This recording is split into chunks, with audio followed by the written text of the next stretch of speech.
Əli aşından doldum, Vəli aşındandı. Bir gün Molla Nəsrəddin eyni gündə iki məclisə dəvət alır.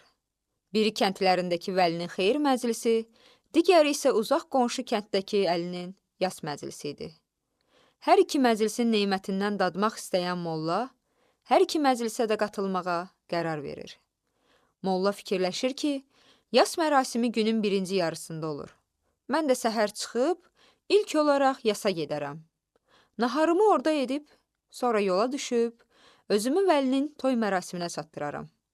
Toy onsuz da günün ikinci yarısında başlayır. O vaxta kimi çatıb, orada da şam yeməyimi yeyərəm. Bu düşüncələrlə Molla Nəsrəddin özünə inamla yola çıxır. Yolda eşşəyi dayanır və taqətdən düşür. Molla nə qədər səy göstərsə də, eşşəyi hərəkətə gətirə bilmir. Əlacsız qalıb, eşşəyi bir dirəyə bağlayıb, piyada yola davam edir. Uzun bir yol qət etdikdən sonra, Əlinin məclisinə çox gec gəlib çatır. Lakin o məclisə çatanda, artıq məclis bitmiş, yeməklər qurtarmış, qonaqlar dağılışmışdı. Molla çox məyus olur. Buna baxmayaraq, o vaxt itirmədən dərhal Vəlinin məclisinə doğru yola düşür.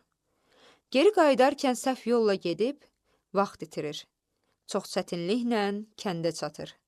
Amma bu dəfə də Vəlinin məclisinə çatanda görür ki, məclis artıq dağılıb, toyda heç kəs qalmayıb.